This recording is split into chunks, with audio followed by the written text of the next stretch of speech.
Hall of Fame game is coming up just before the start of the regular season. The Detroit Pistons, and against a team that's going to be as improved as any team in the NBA, the Los Angeles Clippers, aided by Danny Manning and Charles Smith.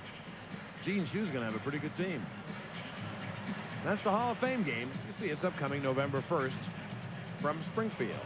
And speaking of the Pistons, there is the man who makes them go. Good old Zeke. Is he ever great? Isaiah Thomas.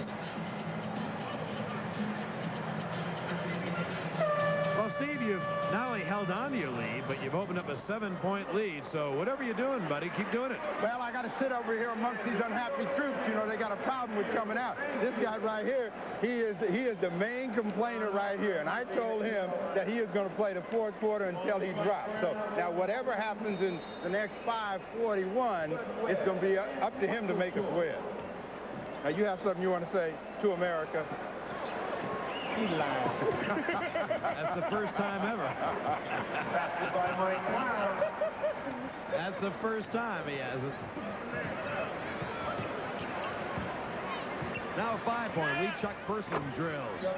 Steve, your long shooting game is in vogue right now. It is Person. Spud drills the jumper. And the push team by 5, 119-114. And we have 5 minutes remaining. Dominique leads all scorers with 36. He's on the bench right now. The tip in by Darrell Walker. Basket by Mark McGuire.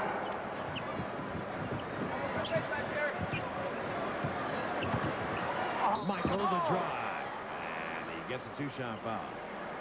You imagine if you didn't play team defense in the NBA where you get secondary and sometimes help from even a third man. You couldn't play Michael Jordan one-on-one. You couldn't play Dominique one-on-one or Isaiah Thomas. It's not possible. They would score virtually every time. I mean, every now and then they might miss the shot. But if you just played man-to-man the way they did in the old, you'd score every time or get a great shot every time. Michael Jordan puts it in. And Push leads by 5. Push has the basketball. Terry Cummings takes the jumper, hits, and gets fouled. And Steve Jones, your ball club, is shooting it from outside. Well, it took them a little while to get loose. I took these guys out that didn't want to shoot. You see, we scored the void. So we're going to be all right when they come back in the fourth period. He's giving me this look like, yeah, I shoot every time I get it now. Clever coaching. He passed up 10 shots already tonight.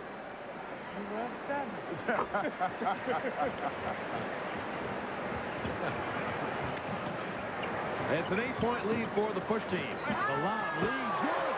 And a great pass from Spud Webb. I mean, it's brilliant enough what Jordan does, but Spud put it right on the money. Mike Fratello scribbling that play down in the playbook right now. Michael pushed off. It's not going to be called in Chicago. And Ron Harper lays it in. It's a 4-point lead for the team in red, the push team, 124-120. Look at where Paul Ryden has gone.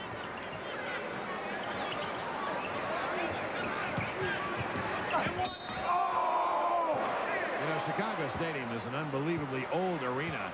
And they have a lot of areas downstairs here that you would think the Phantom of the Opera once lived in, or maybe he still does. Or maybe that's what happened to Paul. Maybe the Phantom of the Opera has kidnapped them. Here's the last play, the great alley-oop from Spud. Now look at this pass. Right on the money. Not a bad jump.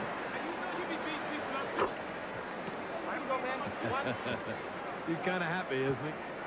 Don't think the fans don't see it. The great glee and elan that Jordan plays with. What he has done for the city of Chicago in basketball, my goodness. Michael. Blocked by Terry Cummings. Pretty play. Oh, whoa. The call goes against Steve Jones. I don't have to worry about Charles Oakley. The players are going to react. Fires a towel. Steve, you're taking that in stride. Amazing. What a good person you are. Spud. Colonies missed the land, and here's Darrell Walker ahead for Kevin Edwards. And the push team has taken an 8-point lead. Ron Harper.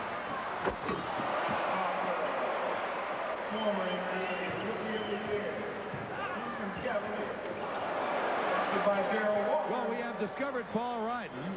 He is back where he belongs, and he's over at the Excel bench with Kevin Duckworth. And speaking of being back where you belong, Kevin Duckworth back home. How do you like being back home here to play? Well, that's a great feeling. You know, last year I didn't play in this, but this year, you know, it's great to come back home in the summertime. What made you want to play this time? Well, you know, it's a great cause. And I really, you know, I am all in for, you know, charitable games. Well, how many passes did you get for the game tonight? 10. That's all? Yeah, that's all. You know, I had to tell my parents and my relatives there's a limit to them. They have to buy their own. I just got 10. Well, you look great. Slimmed down. Got any tips for people who want to lose a little baggage? Yeah, first you got to start in the heart. You got to want to. You just can't say I'm going to do it and then expect it to come off. Well, you look great. Have a good time tonight. Enjoy the season coming up. Right. Let's go to a break right now. We'll be back right after this.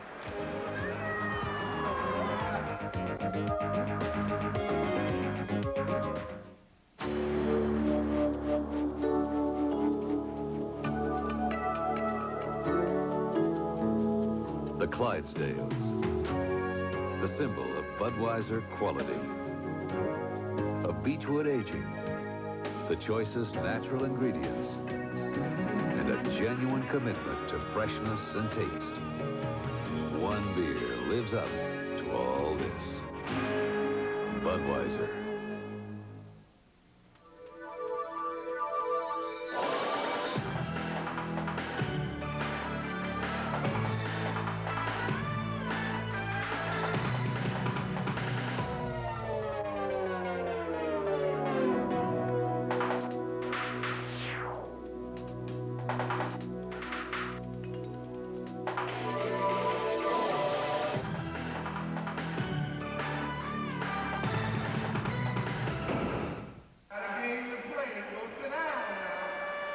Well, I mentioned about basketball here and how the Bulls have sold every ticket to every game. Here's a list of some of the great players in the NBA from Chicago. Here tonight, Isaiah, of course. You see Terry Cummings, Kevin Duckworth, Mark McGuire. You've met Doc Rivers. Darrell Walker from Chicago. He's here tonight, so that would be 6. I know Eddie Johnson of the Phoenix Suns also went to Westinghouse High. That's at least 7 in the NBA right now. There's probably more.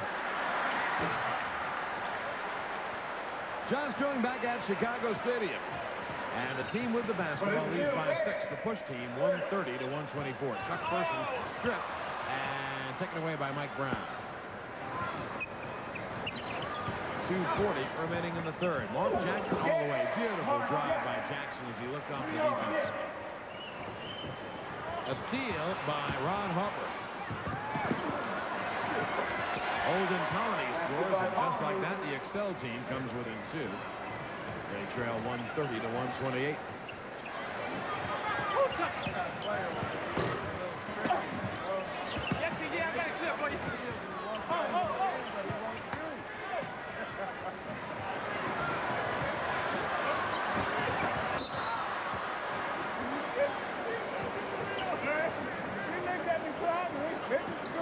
You know, Steve, that could be the title of your coaching memoirs. They wouldn't shoot.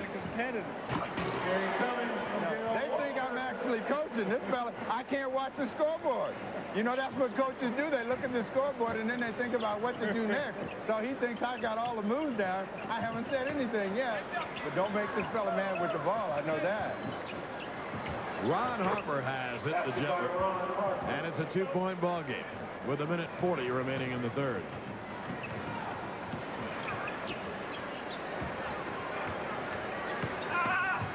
Darrell Walker has missed the layup, but he drew the foul. Maybe the calls are starting to go your way. Well, I hope that we're going to get something here. Like I said, Isaiah's got a big show planned here for the fourth period. So I'm just going to sit back and watch. I'm just hoping that in 1:30 we get enough of a lead to where it doesn't backfire. I think I'd like you to tell Isaiah to go to. Because he's not sure exactly what the show is going to